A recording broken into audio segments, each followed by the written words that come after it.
Don't just live for tomorrow, or just live in yesterday. Just be glad for all you have that's in today. And though you've come through many obstacles. Hey everyone, Connie here, and welcome to my first impressions reaction to Daredevil, episode 1. So, interesting little story about this. So, a while back, back in April, I posted a thing on the Discord server, a little poll for a first impressions reaction. I was letting my Discord followers, I guess you could say, the people on the Discord, choose what I would do my next first impressions on. And I did not tell them what the options were, but I gave them a little hint. Number 1 was a show about cosplay. Number 2 is a show about a really good lawyer. And number 3 is a show about Baby King. So they chose number 1. It was entirely unanimous. There wasn't a lot of votes on it anyway. Which, a show about cosplay, obviously my dress-up darling. I did eventually get to the show about Baby King, which is, oh god, I can't think of the name of it now. You know, it's the one with Boji. I can't remember what it's called at the moment. But it seemed like they didn't know what number 2 even was. The reference was in regards to a line from Spider-Man No Way Home, which tells you who the really good lawyer is. It's Daredevil. Because he says that in Spider-Man No Way Home when he makes his cameo appearance. He catches a brick and Peter's like, how'd you do that? And he's like, I'm a really good lawyer. So, this is a really acclaimed series. This is a really popular series that Marvel had done before, you know, the entire MCU Disney Plus shows started. It's probably the most famous and the most popular amongst all of this era's Marvel shows. And I mean, hey, now it's canon to the MCU, so there's that. But yeah, this was, I think, the second attempt at a live-action Daredevil, the first one being Ben Affleck. And I saw the Ben Affleck movie, I think once or twice. And I don't remember a lot from it. But I never saw anything from this. So I'm definitely interested. I was never huge into Daredevil. I know, like, bits and pieces of information. Like, I know he's blind. I know he's a lawyer. I know he fights Kingpin. Stuff like that. But, like, otherwise, I'm not, like, hugely super familiar with the character or any other characters from the Daredevil. Excuse me. From the Daredevil comics and lore and stuff. So this is definitely going to be something more new to me. We've already reacted, did a first impressions to one of these Marvel shows, though, with Agent Carter. And I did really enjoy that. So hopefully this will be another case of that. And maybe eventually we can check out other ones too, like Luke Cage or Jessica Jones or Inhumans or whatever else is out there. I think Jessica Jones has David Tennant in it, so that might be one I want to check out because I really like David Tennant. But either way, I am very much excited to see where this goes and all. Very much excited to see what happens and to see why this series is so hype. Obviously, I'll form my own opinions, I'll form my own thoughts, but I do want to see why people like it so much and why it was big enough to warrant a cameo appearance in Spider-Man No Way Home. So, yeah. We'll see how this goes. Hope for the best, and if I like it enough, we will continue. Because if you are new here and don't know what a first impressions reaction is, Basically, what it means is that I watch the first episode to a show, sometimes, but very rarely two, but usually just the first episode to a show. And then I determine whether or not I like it enough to continue as a reaction series. I can continue it as a reaction series on the channel, or if I like it but just don't think I want to react to it, I can watch it on my own time. And the third option is I just don't like it. It's always one of those three options, really. And hopefully, I always hope that it is the first. I always hope it's something that I want to continue reacting to. And again, Agent Carter ended up being one of those. So hopefully this ends up being another. But yeah, without too much knowledge about Daredevil, and I don't even remember much from the Affleck version, I'm kind of going into this as blind as I can, really. So we'll just see how it goes. And hope for the best. When the screen fades to black, pause this redirect and go to the description below. Follow the link to the reaction, and after you watch it, come back here to the redirect and resume play. Because after it fades to black and it fades back in, everything from that point forward will be my afterthoughts and will contain spoilers to the episodes. Episode. Only one. So, that being said, thank you so much for tuning in, and I will see you at the reaction. And we are back, and we'll begin with spoilers in 3, 2, 1, now. Yeah, this was good. I'm not really surprised, but I also kind of am. Let me explain. I've checked out a lot of superhero shows, whether DC, Marvel, yada yada, live action series, and I tend not to like them. Legends of Tomorrow, for example, Arrow, etc. It's just like, even if I'm kind of into them at the beginning, they start to just become too much, if that makes any sense, like almost kind of melodramatic and just uninteresting. They try to do way too much, I feel. And just end up not really being that good, in my opinion, mind you. So I was already surprised when I watched Agent Carter, and it's like, oh, this is really, really good. I'm really enjoying this. But I kind of chalked that one up to being like, okay, we know Peggy Carter from the MCU. We know what her character is like. And so they were able to build off of that a little better, a little easier. So it made it feel very MCU-like in terms of its presentation, which allowed it to work in that regard. That was kind of my thought process.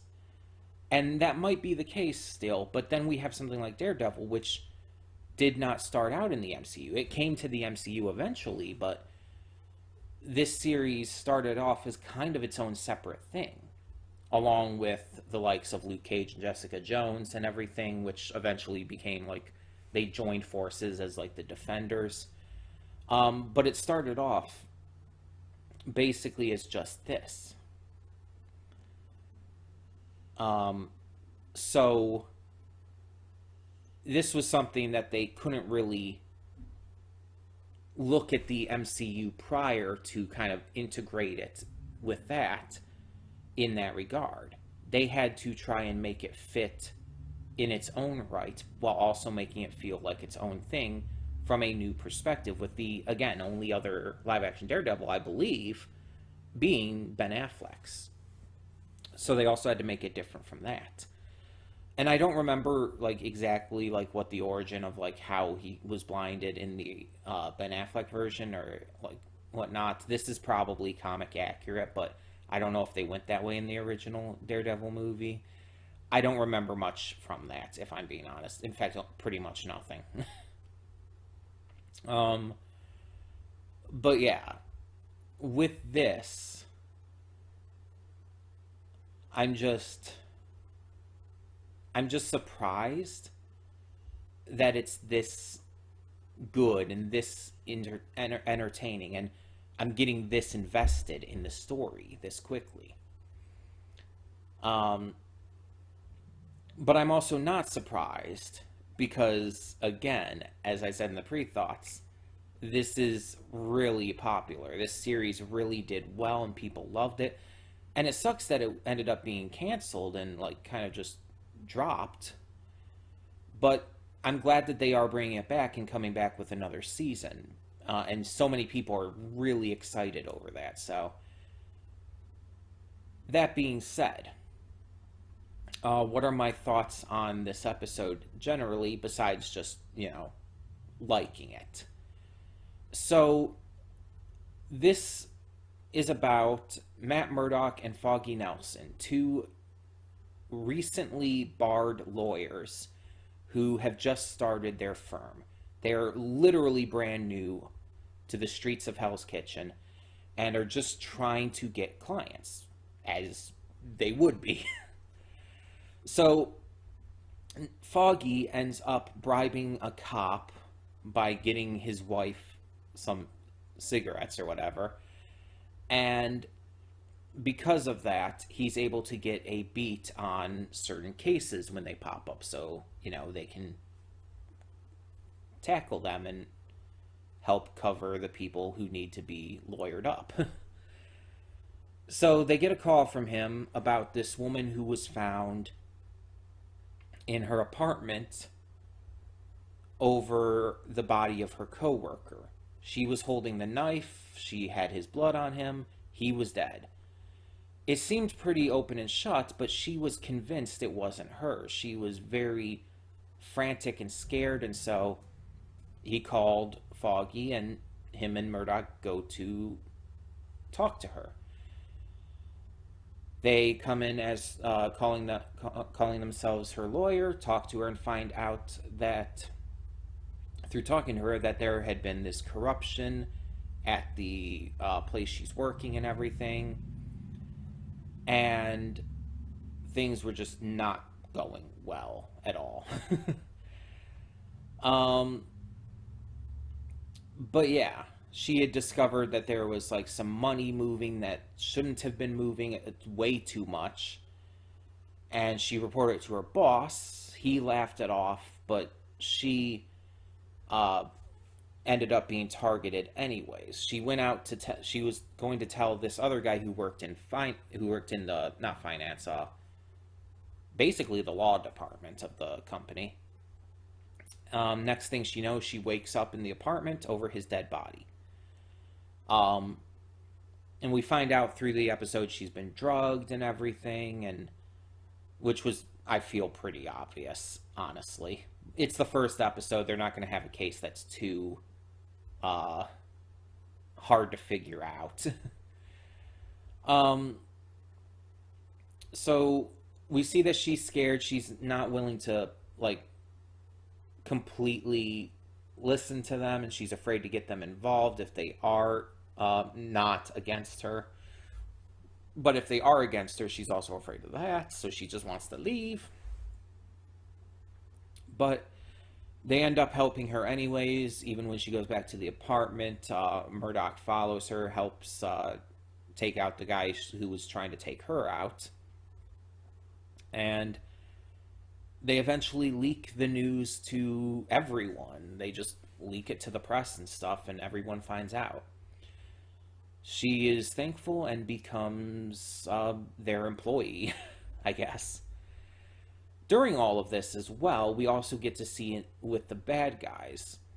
We see this group of the bad guys trafficking these young women. Murdock saves them, but we start to see how their associates hear about this and what they're doing about it and all. We see this specific one guy in a suit who seems to be like the almost mouthpiece for who is... They're trying to hide who it is, but it's very clearly Kingpin. Not only because I know he's in this and I know he's the main villain of this series, but also they very clearly almost said Mr. Fisk. And it's like, I know Kingpin's real name is Wilson Fisk. So, yeah. Plus, this is definitely the kind of shit that Kingpin gets into. So they're working for Fisk, and we see that this guy in the suit is kind of acting as the mouthpiece while Fisk is busy with other stuff. And we see all the kinds of different things they're trying to do. They're involved with this, with the incident with Karen Page, and just trying to figure everything out while also continuing to do everything that they've been doing. And so we even get to hear Kingpin at the end. I assume that was Vincent D'Onofrio. I, I probably butchered his name there, and I apologize, but I believe that's who plays Kingpin in this series, and also Hawkeye, because he returns in Hawkeye. I do know that, even though I haven't seen Hawkeye, and hadn't really planned to because I don't like Hawkeye, but that's a different story. Um, but I believe that's the actor who's portraying him. Um, but yeah, we hear him at the end, and they're kind of just moving on from the incident. They're not going to go after Karen anymore, but they're going to continue with what they're doing. We also see some other people getting involved with this. We see this one guy whose daughter is threatened. Um, we see this, like, these corrupt people who are working with Fisk and everything. This Chinese woman, this businessman, the group who were associated with the guys who were trafficking the women. It's like everything is starting to just be built up, and it's interesting. It's very interesting. Um, Now, my only experience with Charlie Cox is through his cameo as Matt Murdock in Spider-Man: No Way Home. That, to my knowledge, that is the only thing I've ever seen him in. I might be wrong, but to my knowledge, it is. So I don't have a lot of knowledge about his acting skills. So going into this, not really having that, I was impressed. He's very good, and so is the actor who plays Foggy. I looked his name up, but I don't remember it now. Both of them are very good. They're very charismatic, and they work off of each other extremely well. Um, Charlie Cox makes Matt Murdock a really likable character. Like, he has a lot of humor to him, even about his blindness and everything, which we see in the cold open. What that's like, how he became blind. Um, and we kind of get to see how he handles that. He actually doesn't seem to mind it all that well. I Not that he doesn't mind being blind. It's just he doesn't seem to mind all that much people talking about it or asking about it. He seems to be okay with people just wanting to ask him, like, "Oh, were you always blind?" or whatnot. He understands that people are surprised by that kind of thing, and they don't understand completely, and he handles it well. And I really like going about with Charlie Cox's chemistry with Foggy's actor. I really like how, like, all the time when they're together, Foggy will like tell him, like, something's going on, like, oh, she just nodded her head and everything. It's like he's keeping him in the loop, and he's not being, like, sarcastic or anything about it. He's genuinely just letting him know. And you see Matt's, he doesn't really say much in regards to that, but it helps him. It helps him understand what's happening here, and because he has enhanced senses, but he's not, like, superhuman. That is one thing about Matt Murdock, about Daredevil. He's not superhuman. He's got enhanced senses, but they're very much just human level. He uses martial arts, and sometimes those kind of little weapon things, those sticks. I don't know what to call them. um, but yeah, he's very much not a super powered person, so his fighting ability is all humanly natural. So seeing that he has to sometimes be told what's happening, Like, he can hear things, he can hear certain cues and stuff. He can even tune into someone's heartbeats at sometimes. Um, which that might be a little bit much for natural human like senses, but I'm not as worried about that because that's shown in a lot of media with characters like this. So, um, but yeah, it's really cool to see how he handles things and how he uses even the smallest of sounds to recognize what's going on around him, whether it be someone's movements, the pulling of a gun, and everything else. Even something as simple as a guy dropping a knife from one hand into the other. He hears it hit the skin, and so he knows what's going on and knows how to handle it. He knows exactly what this guy's going to do. It's it takes a lot of intelligence and forward thinking to be able to do this as well. It's not just the skill and affinity with martial arts. It's not just the senses themselves. He actually has to be able to put that to use, and he does so excellently. Both from an acting perspective on Charlie Cox's part and a character perspective for Matt Murdock. The case itself was interesting. It was genuinely really interesting. And the thing is, like, I grew up watching shit like Monk and Psych. And so it's like I watched stuff that took on like criminal cases. I even watched stuff like Law and Order SVU. So it's like I've seen plenty of this kind of stuff, plenty of like criminal cases and lawyers defending them and all of that kind of stuff. And so this was very interesting. This kind of stuff can entertain me for sure. I was invested to find out more, and it was clear that Karen was lying, but it wasn't quite clear what about at first. And it's like the more you start to pick up information, you're putting it together, just like the characters, just like Matt Murdock and Foggy Nelson. You're putting the information together as you're getting it, and you're trying to connect the pieces and figure everything out alongside them. That's a good thing. That's a very good thing. Any good story that covers this kind of stuff, crimes and even mysteries and stuff, you need to be able to do that. I think the best mysteries are not the ones where you're left guessing the entire time, but the ones where you're able to figure it out alongside the characters. The ones that allow you to really piece things together in a natural way. I think those are better than mysteries where you just have no idea what's going on and are left guessing the entire time. That's just me personally, but that's why I like stuff like Sherlock Holmes.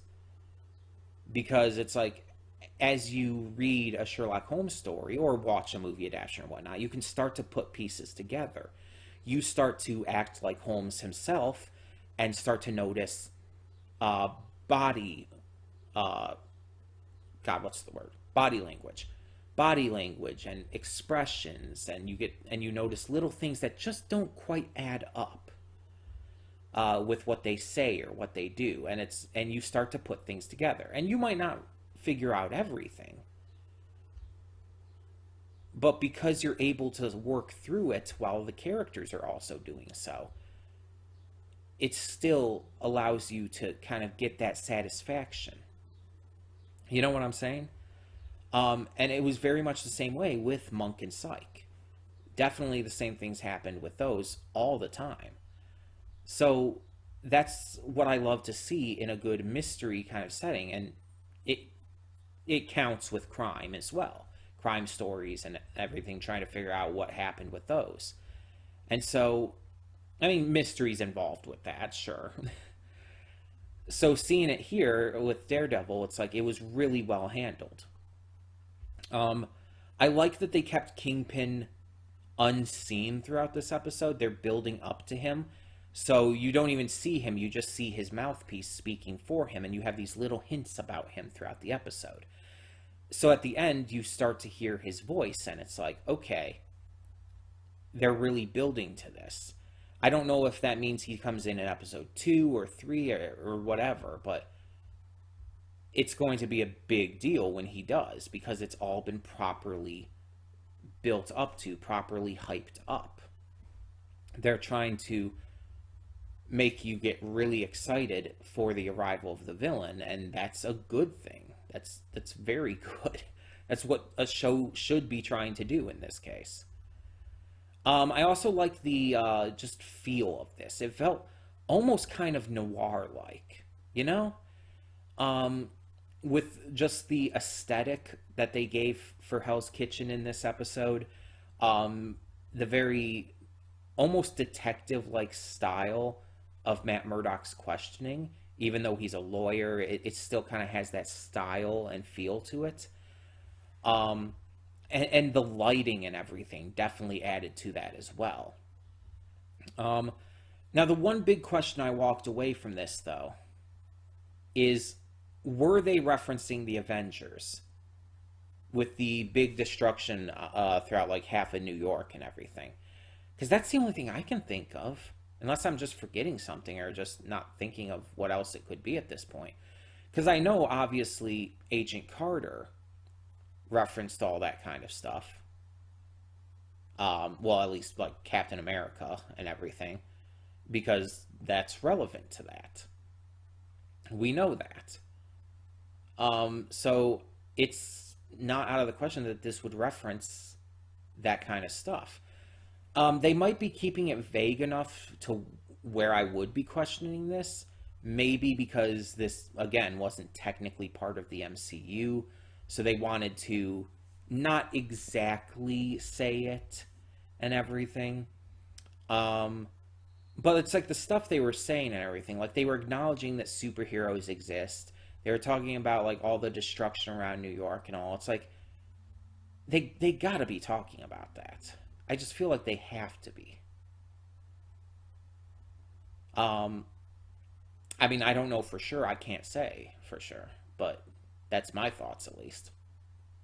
Either way, I'm very, very much enjoying this. I'm having a lot of fun with this based on this first episode.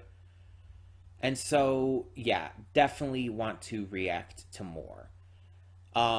It will be put on my list, and we'll get to it at some point. As you know, we've been doing the first impressions slots on the channel recently.